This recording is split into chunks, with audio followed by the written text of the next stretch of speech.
Yo, gamers, I hope you like 3 points, because we got another 2 relics. I think one is really awesome, I think the other one is a little less awesome. It could have been really cool, like an old school was really well implemented, here a little less, but we'll go into it in a second. Because first we'll talk about the Clue Connoisseur, the 3-point relic. I mean, Jagex said that you need 55% of the points to get the Dragon Trophy tier, and this way everybody should be able to get to Dragon Trophy the way they want to play. Since Clue Scrolls is such a big thing, like a big activity in RuneScape, even bigger than Old School, I would assume that there's a lot of Clue points. So let's go over the bonuses of the Clue Connoisseur. First of all, you unlock the entire Globetrotter outfit right off the rip when you get it. What is the Globetrotter outfit? This is basically the Clue Scroll skilling outfit. It has 5 pieces. I might be mistaken there, and they all give bonuses, and these bonuses definitely help you solving clues a lot quicker. Especially if you don't have to solve clues to unlock the outfit, you just get it right off the rip. So let's go over all the benefits. The backpack item, the backpack I think it's called, gives you infinite rerolls. So if you don't want to do a clue step, maybe you're not able to, you can just reroll it for a new one. Let's go also into the next effect, which is infinite charges for your things, so you can infinitely reroll. So that's really sick, because usually these charges you would have to earn by solving steps in a clue. You would gain charges and then you can use them. So you basically solve clues to make the clue solving nicer. The next outfit piece is really strong. It is the chest piece. It allows you to teleport to your next clue step. So with infinite charges, that means you can teleport to every step immediately.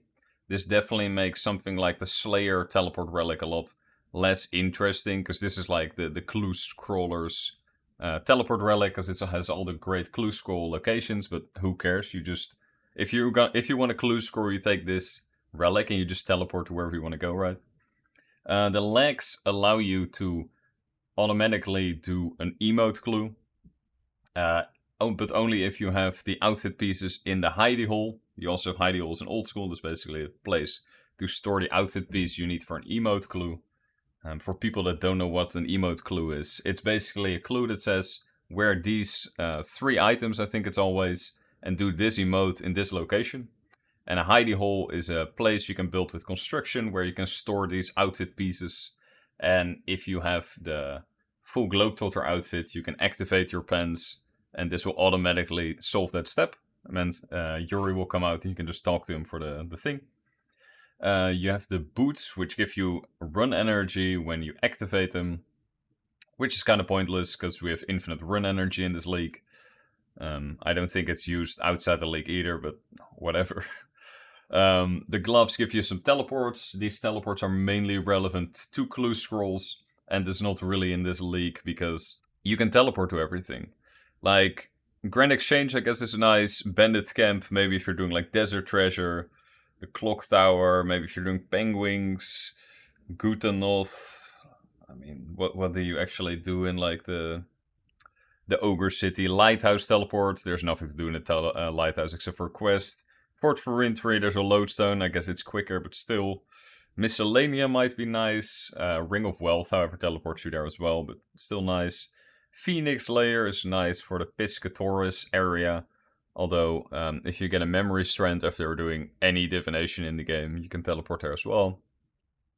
Polvenash, that might actually be a great teleport, so you don't have to put your house there for house tally, or get 99 Slayer for the Slayer Master teleport.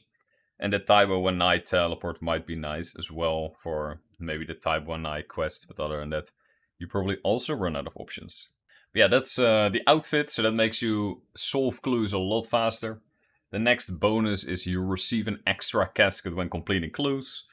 I heard some people talking about the fact that like this relic does not actually boost the amount of clues you gather. And I think that's not really a problem. This seems like a better version of that. Because now you still gather the same amount of clues. That takes the same amount of time. But you get double the output. Like if you ask me, that's better than getting double the amount of clues and needing to spend double the solve time. Next bonus, when opening treasure caskets, you will receive the maximum number of loot drops. Well, all treasure caskets can roll between a certain amount of loot drops.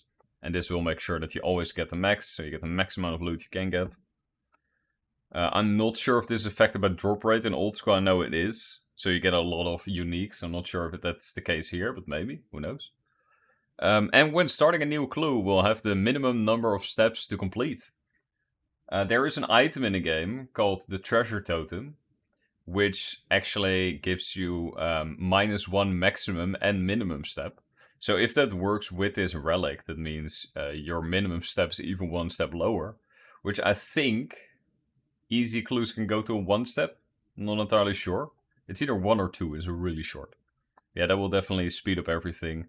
And if you add in the final desert quest, Eclipse of the Heart, you can also have a chance to auto-complete. And if you have the Dark Facet for the Look of the Dwarf's Ring, you of course have a chance to skip a step when completing and even get like an extra casket.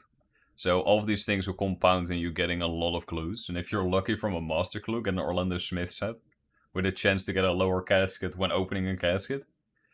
Stuff gets out of hand quick. Because in old school, a lot of points were locked behind clues, because it's also collections, of course. But it's definitely more of an activity here in RuneScape, so I think I'm gonna put a lot of points into it.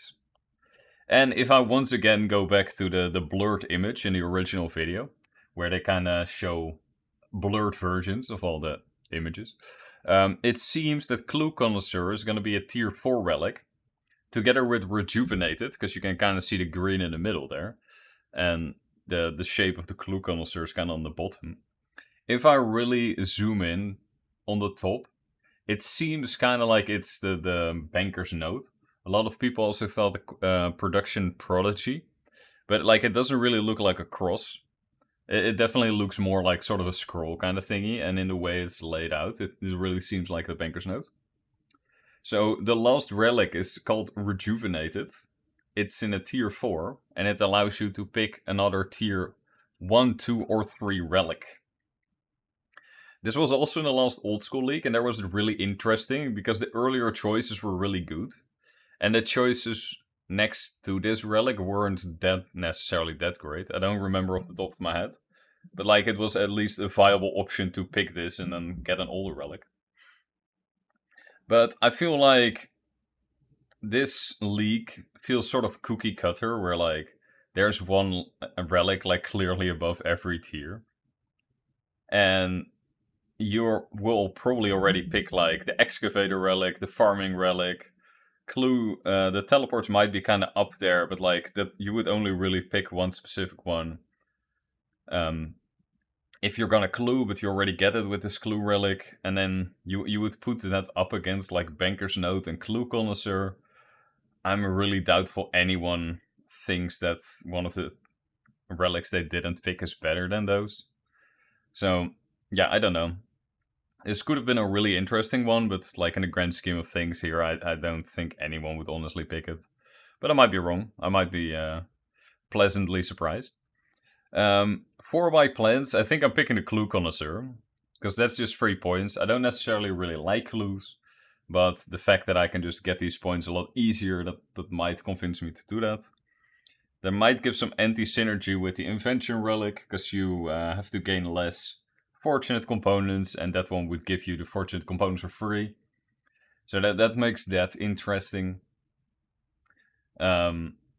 And there's also like less pressure to get like fairy rings from the Invention Relic, because you can teleport to your clue steps.